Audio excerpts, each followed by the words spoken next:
about that what is the basically behavioristic segmentation, what is benefit segmentation, and what is the hybrid approach. So we discussed about all these points. Everyone turn on your camera. Every student turn on your camera. Everyone turn on your camera. Okay. So what is the meaning of this? तो जो behavioristic segmentation है वो इस तरीके से हम segment करते हैं मार्केट को कि हम देखते हैं कि कंज्यूमर जो है उनका किस तरीके का परचेजिंग पैटर्न है, जैसे कि वो रेगुलरली प्रोडक्ट परचेज करें, उनका यूजेज रेट क्या है, यानी किसी प्रोडक्ट को कितनी बार खरीदते हैं, उनका क्या लॉयल्टी है ब्रांड के तरफ, उनका क्या स्टेटस है, कितनी जल्दी में वो प्रोडक्ट को खरीदते हैं. तो एक कंज्यूमर का बिहेवियर वैरी करता है.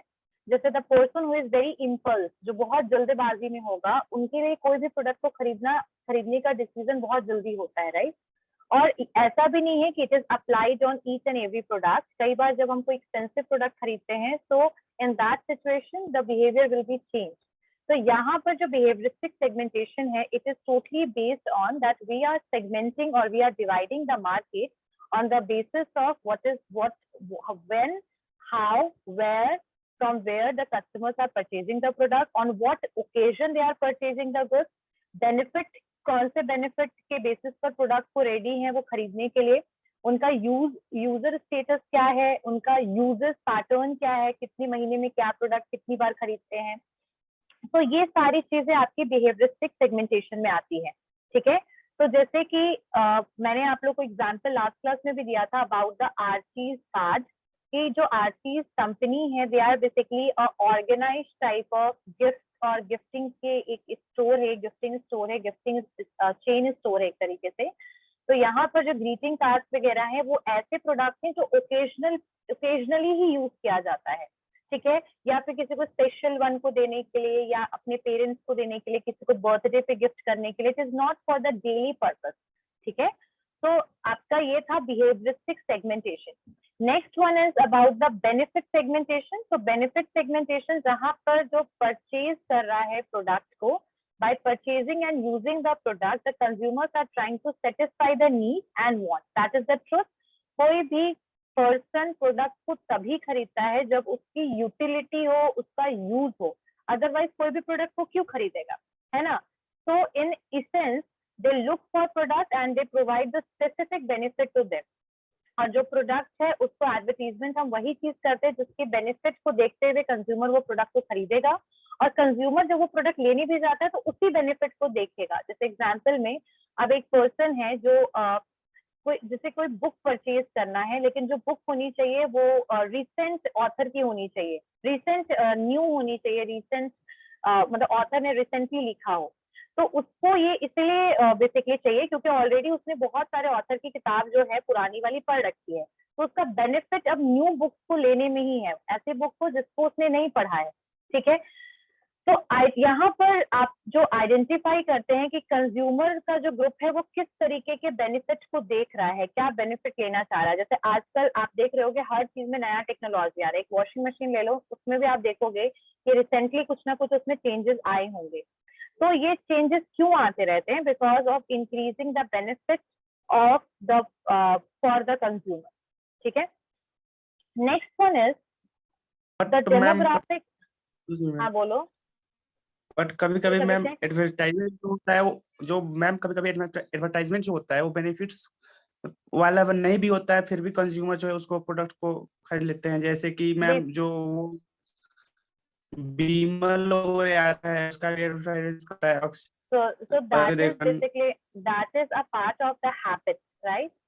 So it is not about that everything will give you the benefit. Sometimes your habit is influencing you to purchase that product. And in case of that kind of advertisement, everything is mentioned about it कि after using this product, what can be the impact. ठीक है. अब जैसे विमल और ये सब चीजों की जब बात कर रहे हैं वो जरूर एडवर्टीजमेंट होता है for influencing, for showing the status, लेकिन अल्टीमेटली उसका क्या इफेक्ट हो सकता है that is also mention. So consumers, those people who are habitual, it is not about that every consumer are affected. हर एक कंज्यूमर उससे इफेक्ट नहीं होगा, लेकिन जो कंज्यूमर उसका हैबिट है या जिसको वो बेसिकली उसने काफी दिन से वो ले रहा है या कुछ भी है, तो वो पर्सन के लिए वो बेनिफिट है. जो पर्सन उसको हैबिट में लेकर आ गया है वो उसके लिए बेनिफिशियल प्रोडक्ट है। समझ में आ रही है बात अभिषेक? समझ में आया? तो Yes, in ma'am. The sense you are speaking about that हर एक कंज्यूमर के लिए पहली बात प्रोडक्ट नहीं होता है, और जब वो प्रोडक्ट का एडवर्टीजमेंट हो रहा है तो हर कंज्यूमर उससे इन्फ्लुएंस भी नहीं होता है, लेकिन उसको जो बेनिफिट नजर आएगा। अब विमल का प्रचार होता है तो उसमें ये चीज थोड़ी बोला जाता है कि आफ्टर ईटिंग और consuming this you are going to become a very healthy person. They are not speaking about it. वो उसके बेनिफिट को तो दिखाता भी नहीं है। They are showing the status कि आफ्टर टेकिंग इट आपका स्टेटस क्या होगा, है ना? तो उसमें कुछ बेनिफिट ही नहीं है तो what they will show, but the people who are habitual they will see the benefit in that product. समझ में आया अभिषेक? अभिषेक क्लियर हुआ? Yes, ma'am. समझ में आ गया? Yes, okay, ma'am. ठीक Yes. है, चलिए। Next one is demographic and psychographic segmentation and that is a hybrid approach. जब हम डेमोग्राफिक का मतलब हो गया आपका पीपल ओरिएंटेड, जब हम सेगमेंटेशन करते हैं एज इनकम ग्रुप पे, और जब हम उसको साइकोग्राफिक के साथ जब मैच कर देते हैं तो it will become the hybrid approach. तो we discuss about all these points in the last class. ये सारे पॉइंट्स हो चुके थे, और आई गेस सेगमेंटेशन किस बेसिस पर हम करते हैं ऑर्गेनाइजेशनल मार्केट का वो भी हो चुका था। Geographical location, customer size, product use, type of organisation, buying behaviour, situation, ये सारे पॉइंट हो चुके थे ना लास्ट क्लास में? ठीक है, let's move toward the target market segment. ये जो था पॉइंट ये मैं करवा रही थी। तो टारगेट मार्केट जो सेगमेंट है, what is the meaning of that, let me explain. जैसे मैंने आप लोगों को लास्ट क्लास में बताया था कि जब हमारे पास मान लीजिए ये पूरा मार्केट है, अब इस पूरे मार्केट में हमने जब इसको सेगमेंट कर दिया, व्हेन वी सेगमेंटेड इट, तो we are basically why we are segmenting, कि हमें सेगमेंट इसलिए कर रहे हैं कि हमें कौन से कंज्यूमर पे फोकस करना है ये ध्यान देने के लिए। Mouse is not working I guess, ठीक है चलो। तो अगर हमने इस एरिया में प्रोडक्ट को सेल करना है, इसमें सेल करना है, पूरा का पूरे मार्केट में सेल करना है, तो this is done through this targeting marketing concept, ठीक है। Instead of aiming for the single product and marketing program at mass market, most company identify relatively homogeneous segment and accordingly. तो जो भी segment हम divide करते हैं वो homogeneous market में कन्वर्ट करते हैं, यानी एक एरिया में एक टाइप के कस्टमर का नीड होगा, ये हम सोचते हैं, ठीक है। तो यहाँ पर जब हम टारगेट करते हैं तो what is the basically criteria and what is the steps for that. तो सबसे पहले हम एस्टैब्लिश करते हैं criteria to measure the market effectiveness, attractiveness and business strength position. अगर हम कोई भी मार्केट को टारगेट कर रहे हैं तो उस मार्केट को टारगेट करने का हमारा मेजर, उस एरिया को हम मेजर करेंगे कि उस जगह पे मेरा प्रोडक्ट कितना सेल होगा। जैसे एग्जांपल में, if a company is making the Audi car, तो जो ऑडी कार कंपनी बना रही है उसको पता है ना कि भाई उसका ईस्ट रीजन में कितना प्रोडक्ट सेल होगा, वेस्ट में कितना होगा, साउथ में कितना होगा, नॉर्थ में कितना होगा, रीजन वाइज, एरिया वाइज उन्हें पता है कि कहाँ पर किस टाइप के कस्टमर हैं जो उनके प्रोडक्ट को अफोर्ड कर सकते हैं, है ना। तो जब आप कभी भी कोई मार्केट को टारगेट करते हैं या फिर आप अपने नए ब्रांचेस को ओपन करते हैं तो वहां उस मार्केट का इफेक्टिवनेस को मेजर करते हैं कि वहां पर आपका प्रोडक्ट सेल होगा या नहीं होगा। तो this is the thing which we have to identify in the first step when we are going to target the market. जब हम मार्केट को टारगेट कर रहे हैं तो सबसे पहले हमें ये ध्यान रखना है कि जिस मार्केट में हम सोच रहे हैं प्रोडक्ट सेल करने के लिए वहां ये प्रोडक्ट सेल होगा भी या नहीं होगा, ठीक है। और अपने बिजनेस पोजीशन को भी हम देखेंगे कि हमारा जो बिजनेस है वो यहाँ का प्रॉफिट और लॉस को किस तरीके से कवर करेगा। यानी प्रॉफिट तो बेनिफिशियल, अगर लॉस होगा तो हमारी कंपनी जो है इस प्रेशर को हैंडल कर पाएगी या नहीं। क्योंकि अगर आपने बहुत ज्यादा एक्सपेंशन कर दिया, मल्टीपल जगह मार्केट टारगेट कर दिया, लेकिन हर जगह पे आपको अगर रिजल्ट बेटर नहीं मिलेगा तो आपका लॉस है, ठीक है। तो सबसे फर्स्ट स्टेप जो होता है जब हम किसी मार्केट को टारगेट करते हैं, जैसे कैसे आपके बोल सकते हैं चिड़िया के आंख पे टारगेट क्यों किया गया था ना अर्जुन के द्वारा, तो वैसे ही अब हम यहाँ पे मार्केट में टारगेट करते हैं कि कौन से कंज्यूमर को हमें गुड्स को सेल करना है। Once we establish the measurement criteria को, जब हमने एक बार बेसिकली मेजर मतलब क्राइटेरिया को सेट कर लिया कि किस तरीके से हम मार्केट को मेजर करेंगे और हमारा क्या पोजीशन है, स्ट्रेंथ क्या है, उसके बाद we are going to evaluate the market attractiveness and business strength factor to ascertain their relative importance. अब जब हमने एक बार मेजर कर लिया तो हमारे पास फैक्टर्स आ गए कि किस रीजन से हमें यहाँ पर प्रोडक्ट सेल करना चाहिए, what can be the reason. For example, if a company is selling the product in Delhi, what can be the reason? The first reason is the economy is very high. The second reason is the affordability is high. The status is high. So there are multiple reasons for selling the Audi car in Delhi. ठीक है, the demand is high for the product. Luxurious car का demand भी है वहाँ पर. तो यहाँ पर हम मार्केट अट्रैक्टिवनेस को इवेल्युएट कर लेंगे. एक बार हमने मेजर सेट कर लिया कि किस तरीके से मेजर करना, अब हम इवेल्युएट कर लिया हमने. Next one is assess the current potential या position of each potential segment on each factor. और उसके बाद जो हमने ये 3-4 फैक्टर्स को निकाला, जैसे कि हमने ये सोचा कि स्टेटस के बेसिस पर, इनकम के बेसिस पर, ये जो 3-4 फैक्टर्स हमने निकाला था मेजरेबिलिटी से, और हमने जो एसेस या इवेल्युएट किया, अब हम हर सेगमेंट पे उसको ट्राई करेंगे. जैसे अब दिल्ली में हो गया, समझ में आ गया कि हाँ यहाँ सेल कर सकते हैं. अब हम जाएंगे मुंबई, वहां पर भी हम चेक करेंगे. फिर हम जाएंगे पटना, वहां पर भी चेक करेंगे. तो ये जितने भी फैक्टर्स हैं उसके साथ हम कंपेयर करेंगे. तो फाइनली अगर हमने फाउंड किया कि नहीं, पटना में सेल करने से बेनिफिट नहीं होगा, so we will stop the idea. ठीक है. तो first we are going to establish the criteria to measure the market attractiveness, कि कौन से तरीके से हम मार्केट जो है उसको अट्रैक्ट कर सकते हैं, किस जगह पे हम प्रोडक्ट सेल कर सकते हैं. ठीक है. मार्केट अट्रैक्टिवनेस का मतलब है कि हम कंज्यूमर को भी कैसे अट्रैक्ट कर सकते हैं. Everything is going to be done in the first stage. Second stage में इवेल्युएट करेंगे किस तरीके से लोगों को अट्रैक्ट कर सकते हैं, बेनिफिट यहाँ पर कितना है अगर हम प्रोडक्ट को सेल कर रहे हैं. द थर्ड पॉइंट इज कि हम पोटेंशियल देखेंगे हर सेगमेंट का, कि कितने लोग क्या खरीद सकते हैं, कहाँ पर लोग नहीं खरीद सकते हैं.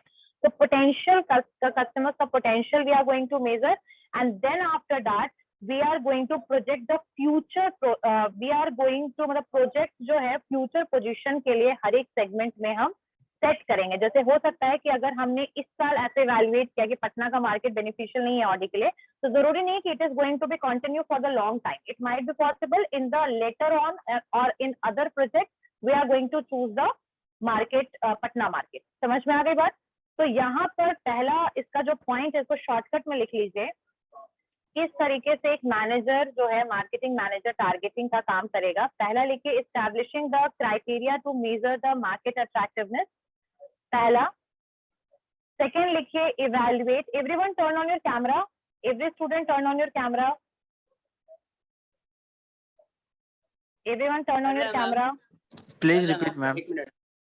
ओके, चलिए. Second one is evaluating the market attractiveness. फिर मार्केट अट्रैक्टिवनेस को इवैल्यूएट करेंगे, पहले एस्टैब्लिश करेंगे मेजर, किस तरीके से मेजर करना मार्केट को. फिर हम इवैल्यूएट करेंगे मार्केट के अट्रैक्टिवनेस को. देन थर्ड में हम लोग चेक करेंगे हर एक सेगमेंट, जितने भी, अगर हम लोग 2-3 मार्केट को टारगेट करने की कोशिश कर रहे हैं, तो हर तीनों चारों मार्केट को फिर अब पोटेंशियल कितना है, कितने लोग खरीद पाएंगे प्रोडक्ट, कितने लोग नहीं खरीद पाएंगे, इन सब को जज करेंगे. यानी पोटेंशियल का मतलब है प्रोडक्ट कितना सेल हो पाएगा. ठीक है. So we are going to assess the current position of each potential segment. उसके बाद फिर हम प्रोजेक्ट करेंगे फ्यूचर पोजीशन को मार्केट सेगमेंट में, कि अभी कॉम्पिटिटिवनेस क्या है मार्केट का, बिजनेस एनवायरनमेंट क्या है, फ्यूचर में यहाँ पर हम प्रोजेक्ट सेट कर सकते हैं कि नहीं. तो this is going to be decided in the fourth point.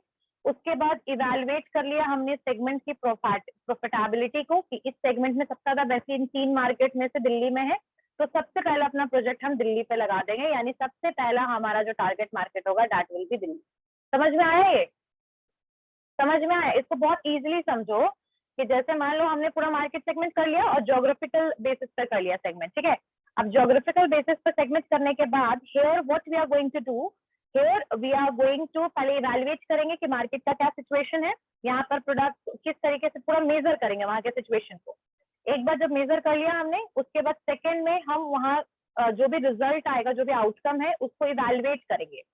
एक बार इवैल्यूएशन हो गया तो वहां पर हर एक सेगमेंट का क्या क्या पोटेंशियल है उसको देखेंगे, कितना प्रोडक्ट सेल हो सकता है, उसके फ्यूचर में क्या प्रोजेक्ट यहाँ पर ला सकते हैं, और अभी का कॉम्पिटिटिव एनवायरनमेंट क्या है, यहाँ पर कितने कॉम्पिटिटर्स प्रेजेंट हैं, सोशल एनवायरनमेंट क्या है, इसको एनालाइज करेंगे.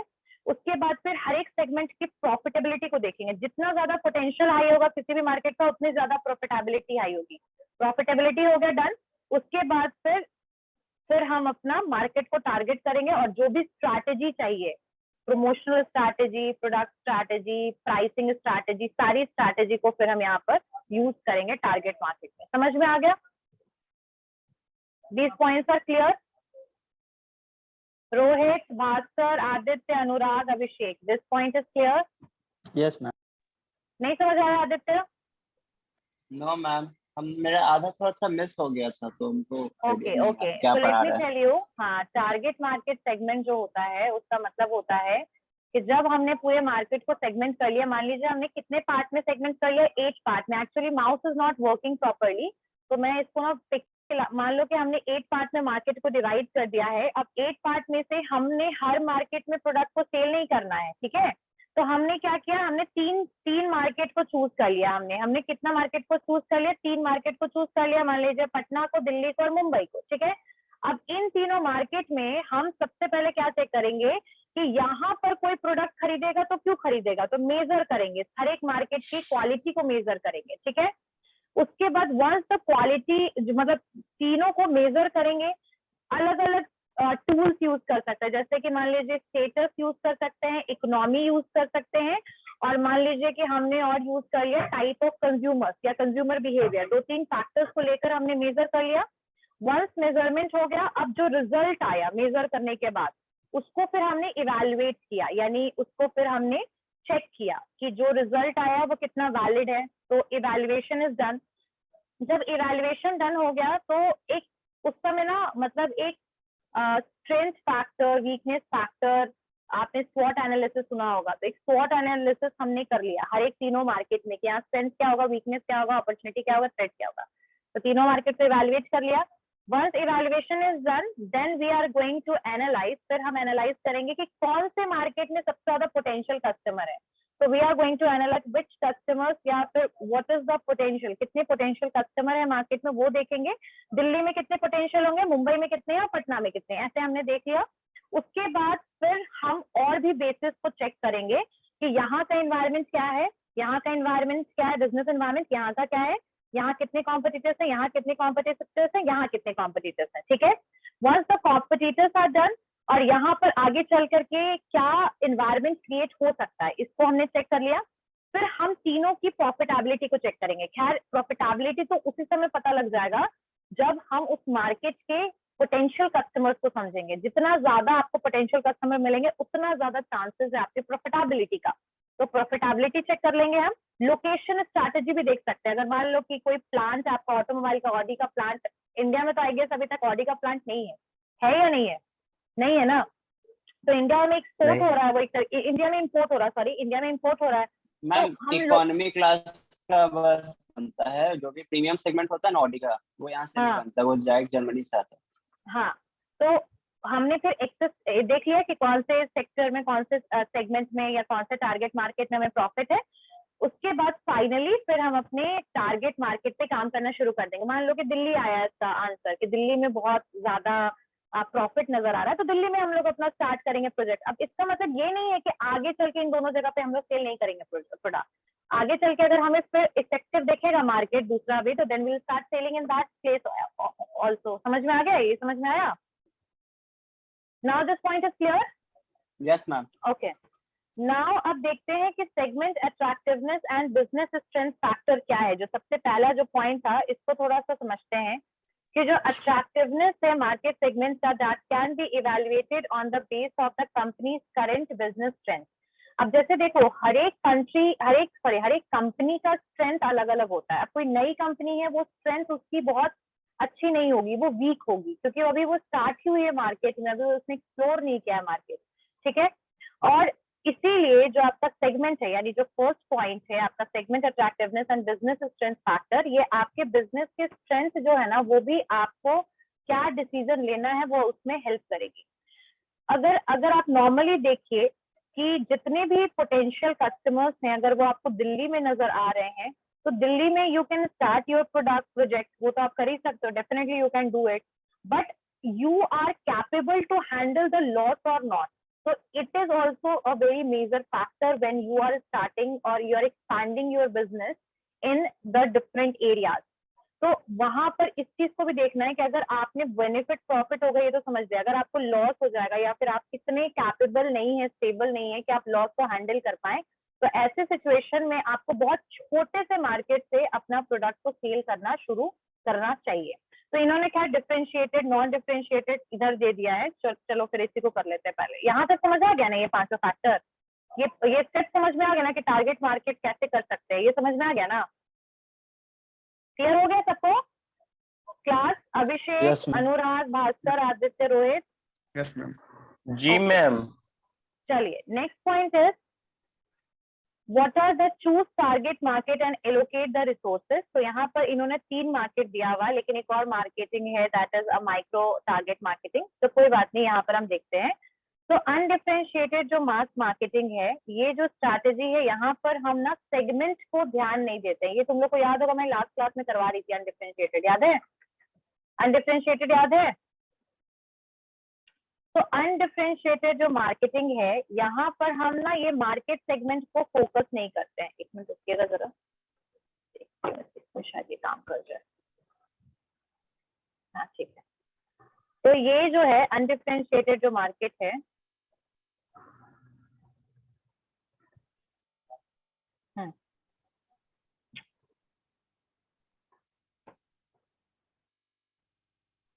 undifferentiated जो मार्केट है, they are not going to focus on the heterogeneity of the customers. Like if there is a segmented market segment है, तो अब ये पर्सन जो है, यानी कि ये A है, ये B है, ये C है, ये D है, इसके डिफरेंस को जानने में इस टाइप की कंपनी को 1 मिनट मतलब ये टाइम देंगे ही नहीं।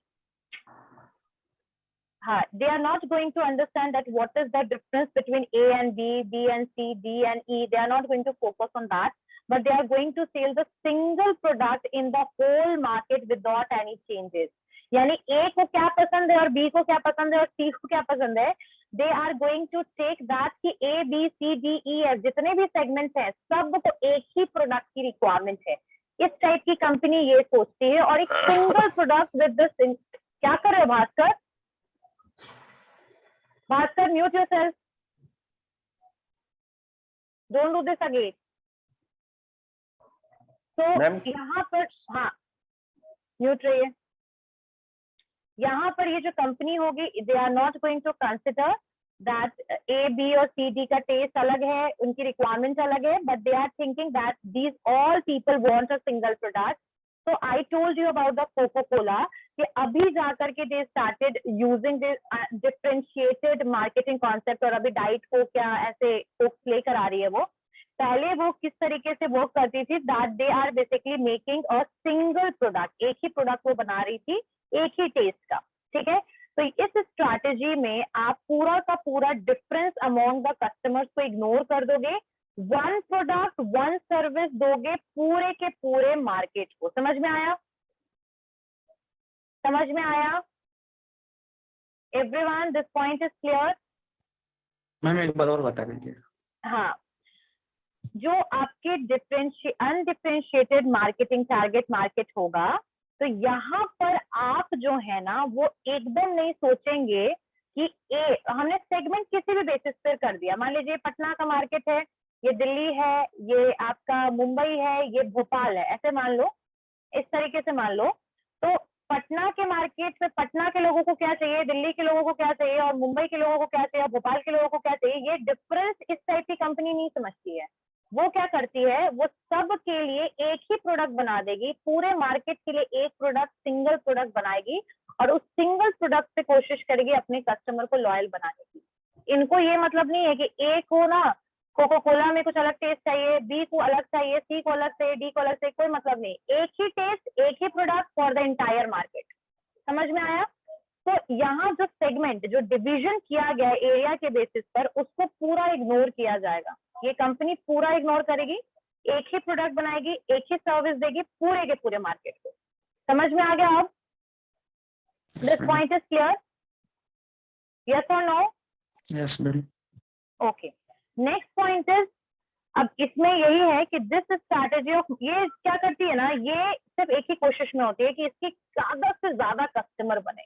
यानी कि मास मार्केटिंग कॉन्सेप्ट को यूज करती है, एक ही साथ मल्टीपल लोगों को, मल्टीपल कस्टमर को फोकस करती है ये, और इनका ये समझती है ना, कॉमन नीड को समझने की कोशिश करती है कि पूरे ऑल ओवर कंज्यूमर्स को एक कॉमन क्या प्रोडक्ट चाहिए होगा। ठीक है, अब जैसे पूरे क्लास है तुम लोग का, तो तुम लोग के क्लास में मान लो 20 बच्चे हैं और 20 स्टूडेंट्स का अलग अलग समझने का तरीका है, अलग अलग नीड है, अलग अलग सब्जेक्ट इंटरेस्ट है, सही बात है। लेकिन सारे बच्चे को क्या चीज में इंटरेस्ट है, तो सबको स्पोर्ट्स में इंटरेस्ट है, that is a common need. तो यहाँ पर भी यही चीज देखा जाता है कि आप पूरे के पूरे कंज्यूमर का कॉमन नीड क्या है, और एक ही प्रोडक्ट बनाती है इस टाइप की कंपनी। वो फोकस नहीं करेगी कि भाई अभिषेक को भाई स्पोर्ट्स में क्या पसंद है, आदित्य को स्पोर्ट्स में क्या पसंद है, और भास्कर को क्या स्पोर्ट्स में पसंद है। They are not going to focus on that, but सबको स्पोर्ट्स पसंद है तो सबके लिए फुटबॉल का ऑप्शन है। आगे बात समझे, सबके लिए एक ही ऑप्शन है बैडमिंटन का। तो this is known as the undifferentiated marketing. समझ में आया? Yes ma'am. क्लियर हो गया? अब नेक्स्ट पॉइंट इज डिफरेंशिएटेड। अच्छा, एक और भी चीज है, ये 2-3 कंपनीज जो हैं जिन्होंने ये अनडिफरेंशिएटेड मास मार्केटिंग को यूज किया है, पहला है कोको कोला और एक है रुआवजा। रुआवजा जो हमदर्द कंपनी का रुआवजा था, वो भी यही कॉन्सेप्ट पे था। उन्होंने सिर्फ एक ही टाइप ऑफ बेवरेज रुआवजा निकाला और उनको लगा Rooh Afza is basically like buy everyone. समझ में आ गया? क्लियर हो गया? Okay, so next point is differentiated। Ma'am Rooh Afza थोड़ी होगा, हमदर्द होगा ना। हाँ, Hamdard offers it's Rooh Afza based on this strategy. देखो, हमदर्द कंपनी ने जो बिवरेज, एक टाइप का ही बिवरेज निकाला, मतलब एक ही टाइप का सिर्फ प्रोडक्ट निकाला ही। रुआवजा में उनके पास वैरायटीज नहीं थी, उस सेंस में ये कहना चाह रहे हैं। समझ में आया? हमदर्द के तो बहुत सारे प्रोडक्ट्स आते हैं। हमदर्द जो पेरेंट कंपनी है, हाँ, हमदर्द के तो बहुत सारे वो पेरेंट कंपनी, उसको तो मल्टीपल प्रोडक्ट आते हैं। लेकिन ये इन्होंने जो कोको कोला कंपनी है और वो सिर्फ कोक बनाती है, तो तुम इसलिए कंफ्यूज हो रहे होगे। यहाँ ये रुआवजा बोल रहे हैं कि पीने में, बिवरेज में इनके पास सिर्फ एक ही प्रोडक्ट था, इनके पास वेराइटीज नहीं थी रुआवजा। समझ में आ गया? इस सेंस में ये कह रहे हैं हमदर्द का ब्रांड जो था रुआवजा, वो सिर्फ एक ही टाइप के टेस्ट का एक ही प्रोडक्ट था जो सबके लिए यूटिलाइज करना है, इस सेंस में वो लेकर आए थे। नेक्स्ट वन इज, अच्छा एक और चीज है, याद रखिएगा कि जो अनडिफरेंशिएटेड मार्केटिंग स्ट्रैटेजी है बहुत ही इकोनॉमिकल है। अब क्यों इकोनॉमिकल है? तुम लोग सोचो क्यों इकोनॉमिकल है? क्योंकि देखो, ए के लिए क्या प्रोडक्ट चाहिए उसके लिए रिसर्च करना पड़ेगा। क्या रिसर्च? बी को क्या चाहिए? रिसर्च किया। सी को क्या चाहिए? रिसर्च किया। डी को क्या चाहिए? रिसर्च किया। ए के लिए जो प्रोडक्ट बनाया उसके लिए प्रमोशन किया, बी के लिए जो प्रोडक्ट बनाया उसके लिए प्रमोशन किया, सी के लिए जो प्रोडक्ट बनाया उसके लिए प्रमोशन किया। जब हम लोग अलग अलग सेगमेंट को प्रेफरेंस और प्रायोरिटी देते हैं तो उसके लिए अलग अलग रिसर्च, प्रमोशनल, मार्केटिंग प्रोग्राम्स बनाने पड़ते हैं।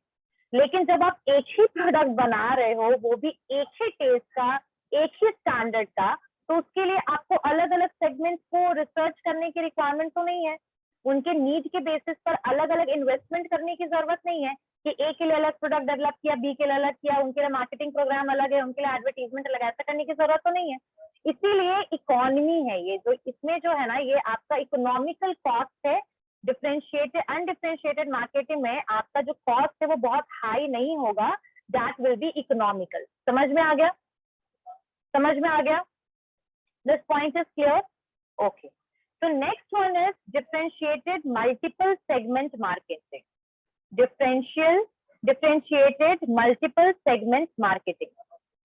Differentiated multiple segment marketing. Differentiated multiple segment marketing. अब इसका क्या मतलब हुआ ये सुनो। अब यहाँ पर जैसे अब ये सेगमेंट था, अब इस सेगमेंट में जब हमने ए को देखा तो ए के लिए हमें अलग नीड समझ आया, ठीक है। बी के लिए नीड अलग समझ आया, सी के लिए अलग आया। जो डिफरेंशिएटेड मार्केटिंग कॉन्सेप्ट है ये पूरा का पूरा कस्टमर सेटिस्फैक्शन पे डिपेंडेंट है, ठीक है। अब जैसे मान लो कि मेरे दांत में दर्द है, सेंसिटिव हो गया है दांत, और मेरे पास ऑप्शन नहीं है टूथपेस्ट एक पेप्सोडेंट के अलावा, तो मैं कितनी सेटिस्फाइड हो जाऊंगी उस टूथपेस्ट को यूज करके? शायद नहीं, क्योंकि मेरी प्रॉब्लम का सोल्यूशन मुझे टूथपेस्ट से मिल नहीं रहा है, ठीक है। तो यहाँ पर जो कंपनी है ना, वो पर्टिकुलर टाइप ऑफ कंज्यूमर्स के नीड को एनालाइज करने की कोशिश करती है। कस्टमर के सेटिस्फैक्शन को समझती है कि कस्टमर को जब तक उनकी नीड के बेसिस पर प्रोडक्ट नहीं मिलेगा, they are not satisfied and happy. ठीक है, तो इसी वजह से जो कंज्यूमर्स, इसी वजह से जो डिफरेंशिएटेड मल्टीपल सेगमेंट मार्केटिंग है, यहाँ पर मार्केटर्स जो है ना वो सारे के सारे सेगमेंट्स में एंटर करने का कोशिश करेंगे, यानी ए में भी जाएंगे, बी में भी जाएंगे, सी में, डी में, E F G H I, यानी पूरा का पूरा मास मार्केटिंग का कॉन्सेप्ट इनका भी रहेगा, जैसे आपका अनडिफरेंशिएटेड मार्केटिंग की तरह था। यहाँ पर भी आपका मास मार्केटिंग है, सारी कंज्यूमर्स पर फोकस करेंगे, लेकिन कंज्यूमर ग्रुप के बेसिस पर, यानी कि ए के लिए अलग बनाएंगे, बी के लिए अलग बनाएंगे, सी के लिए अलग बनाएंगे, different product for different segment. क्या बोल रहे हैं अभिषेक? आवाज नहीं आ रही है मैम आपकी। आवाज आ रही है सबको? Yes ma'am. आवाज तो आ रही है अभिषेक? Okay, so let me tell you that in this concept, in the undifferentiated marketing, one product is for whole segment, and here one product for one segment. One product for one segment, यानी different product for different segment. समझ में आ गया? यहाँ पर भी मास marketing ही होगा आपका, मास कस्टमर्स को आप एक साथ ग्रैब करने की कोशिश करोगे और हर कस्टमर को या ग्रुप ऑफ कस्टमर्स को हैप्पी करने के लिए उनके लिए अलग अलग सेगमेंट या फिर सेगमेंट के बेसिस पर प्रोडक्ट प्रोवाइड करोगे। ठीक है, फॉर इंस्टेंस के लिए तुम देखो, अगर मारुति का एग्जांपल ले लो, तो मारुति जो है उसमें हर टाइप के कार है ना? Yes ma'am. यानी लो कॉस्ट से ले लो या अल्टो ले लो, मारुति का ही अल्टो जो है वो कितना लो कॉस्ट का है, और उसके बाद उसके हाई प्राइस में भी रेंज में चले जाओ, कौन सा होगा हाई प्राइस रेंज में? हाँ, तो ये कहीं ना कहीं क्या कर रहा है, ये सेगमेंट इस तरीके का कार दे रहा है कि भाई जो लो इनकम ग्रुप वाले हैं वो भी कार खरीद ले और जो हाई इनकम ग्रुप वाले वो भी खरीद ले। अब ये सिर्फ हाई इनकम ग्रुप वाले के लिए बना था, जैसे ऑडी जो है they are making only for the premium consumers, तो ऐसे सिचुएशन में they are not able to grab each and every customer. तो जो अनडिफरेंशिएटेड मार्केटिंग कॉन्सेप्ट वाली, सॉरी डिफरेंशिएटेड मार्केटिंग कॉन्सेप्ट वाली जो कंपनीज होती है ना, वो हर टाइप के कंज्यूमर की नीड को समझने की कोशिश करती है और उनके लिए नंबर ऑफ कस्टमर्स को इंक्रीज करना by providing the varieties, that is important. समझ में आ गया?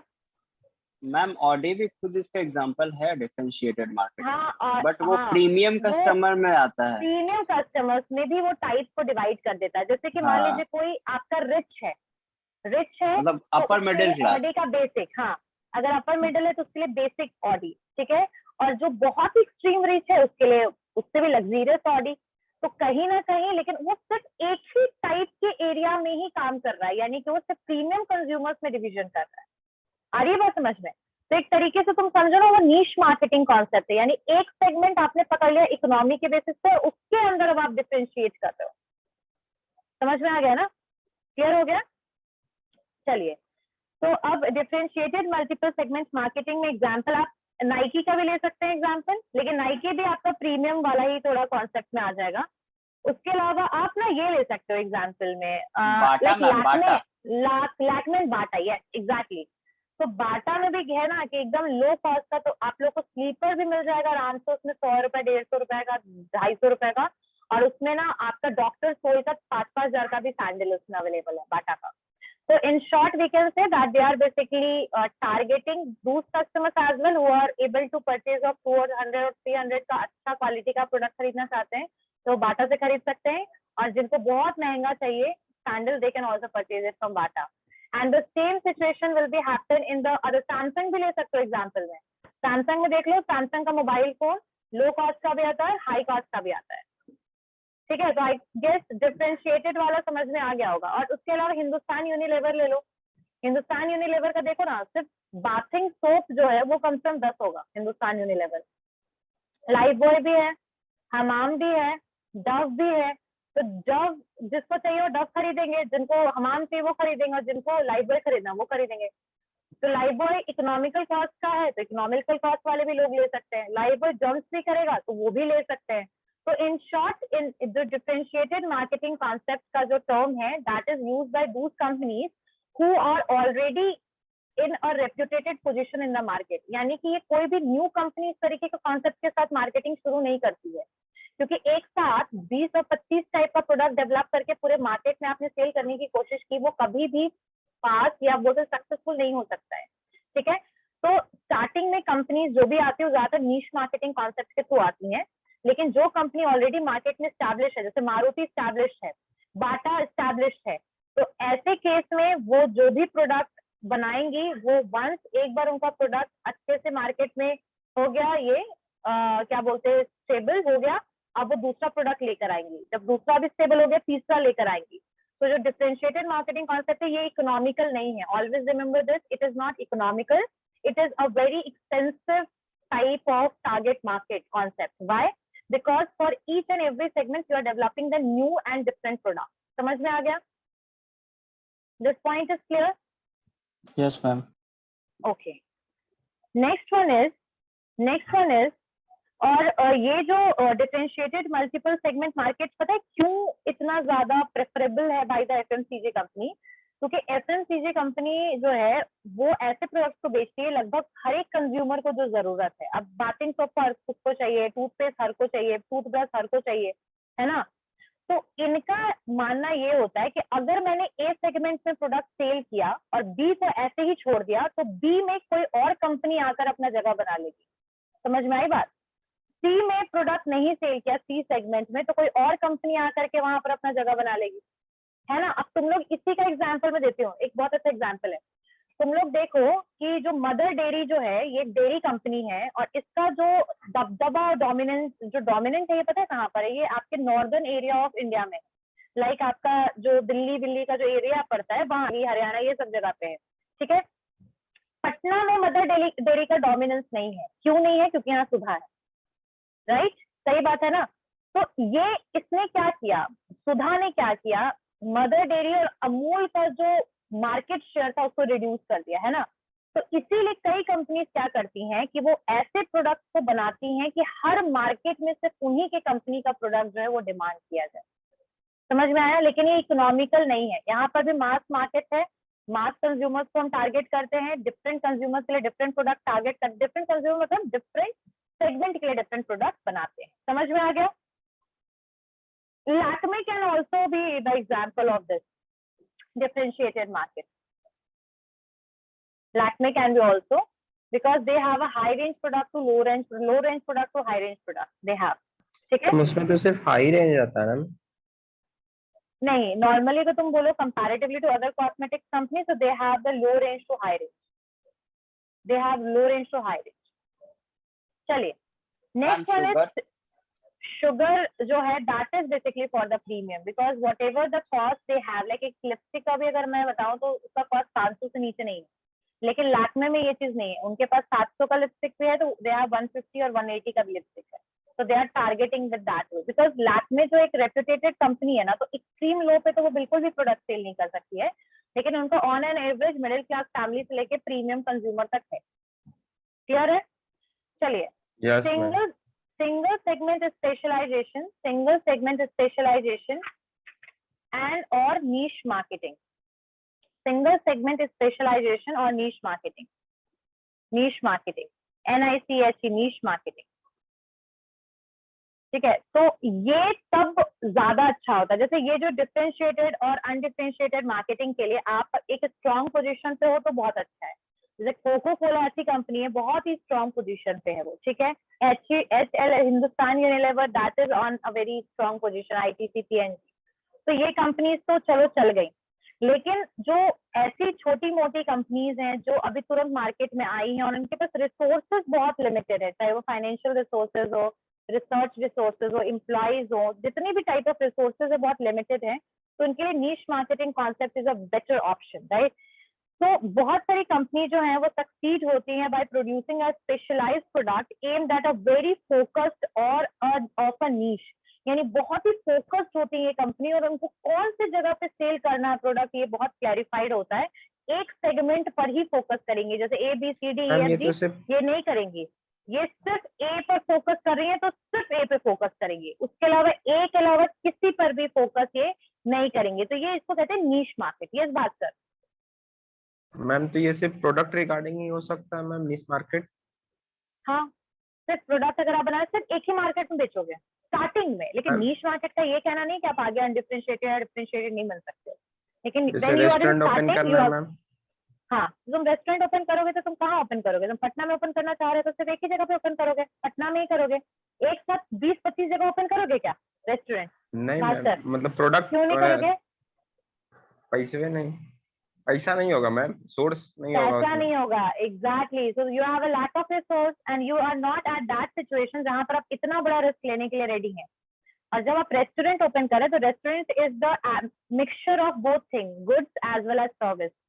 तो आप रेस्टोरेंट जब आप स्टार्ट करते हैं तो आपको गुड्स भी दे, मतलब तो आपको फूड भी प्रोवाइड करना है, सर्विस भी देना है, लेकिन यस तब मैम। भी आप एक ही जगह पे उसको शुरू करोगे स्टार्टिंग में। जैसे हल्दीराम जब स्टार्ट हुआ था, it was started in a very small place, एक स्वीट का मिठाई की दुकान की तरफ बीकानेर में वो शुरू हुआ था, और आज देख लो उसका पूरा चेन है ना। तो वो कंपनी में कैसे कन्वर्ट हो गई, प्राइवेट कंपनी वो कैसे बन गई, क्योंकि उसके जो मल्टीपल चैनल चेन थे वो बढ़ गए, मतलब मल्टीपल जगह पे उनके ब्रांचेस ओपन हो गए, धीरे धीरे फ्रेंचाइज लग गए वो, है ना, फ्रेंचाइज के थ्रू। तो वो एक ऐसे पोजीशन पर अब है जहां पर वो अभी 5-10 और भी ब्रांच ओपन कर लेगी, है ना, और भी 5-10 जगह के कस्टमर को वो बेसिकली अपनी तरफ खींच लेगी। लेकिन it is not possible with a person who is starting a store first time और starting a company first time. तो जो आपका बहुत सारे कंपनीज का जो सक्सेस है वो बेस करता है कि एक ही प्रोडक्ट और एक ही मार्केट में जब आप सेल कर रहे हो तब। तो this strategy appeals to firms with a limited resource, जिनके पास लिमिटेड रिसोर्स है वो इस स्ट्रैटेजी को यूज करते हैं। जो कंपनी है वो टारगेट करता है सिर्फ एक सेगमेंट को rather than the whole market, यानी पूरे मार्केट के ऊपर टारगेट करने की जगह वो सिर्फ एक सेगमेंट को ऊपर फोकस करेगा और सिर्फ एक ही सेगमेंट के लिए वो प्रोडक्ट जो है वो बनाएगा, और उसको लार्जर मार्केट से कोई मतलब नहीं है, उसको स्मॉल मार्केट में ही बहुत नाम करना है, वो इस बेसिस पर आता है।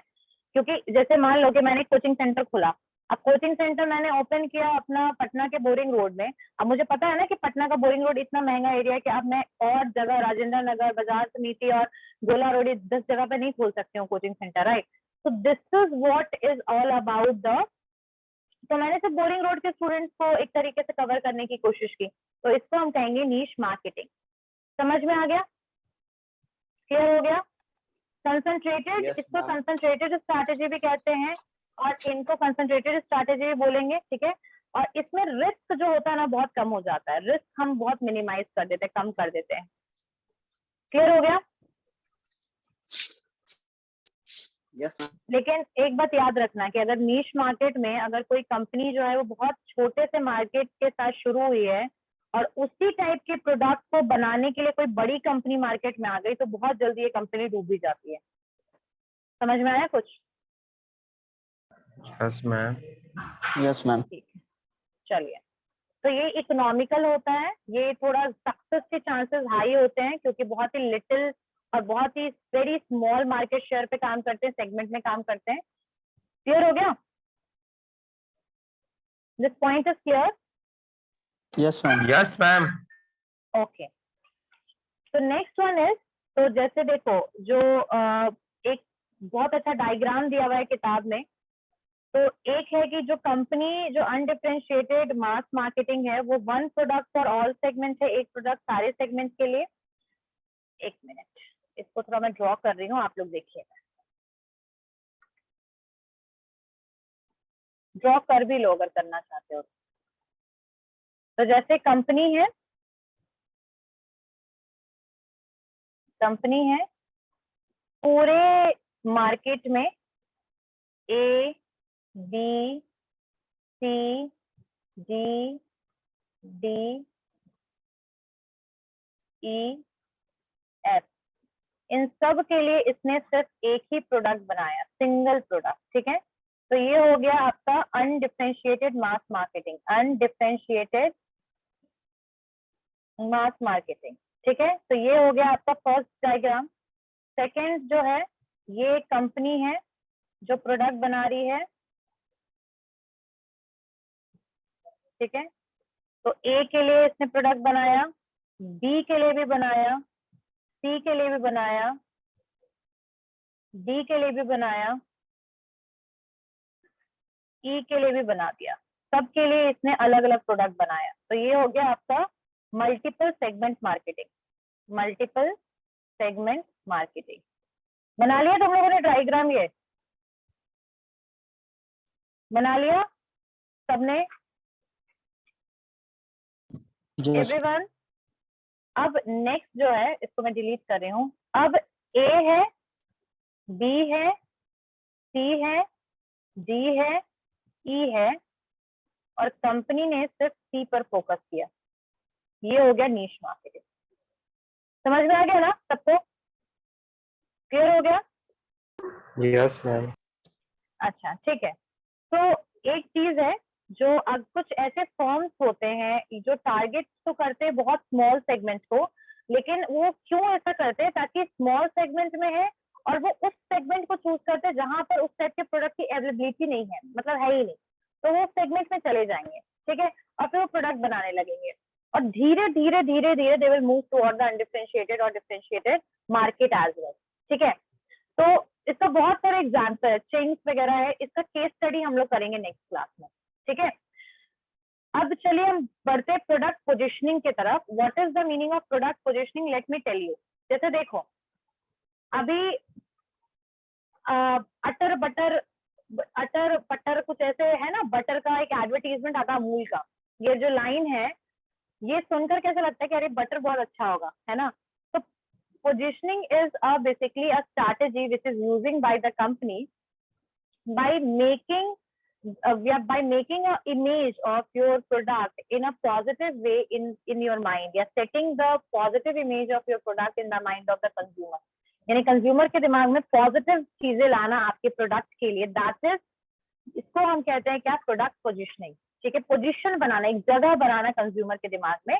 इसके लिए हम जिंगल्स यूज करते हैं, स्टेटमेंट यूज करते हैं, राइम्स यूज करते हैं, बेनिफिट यूज करते हैं, सेलिब्रिटीज को यूज करते हैं पोजीशनिंग के लिए।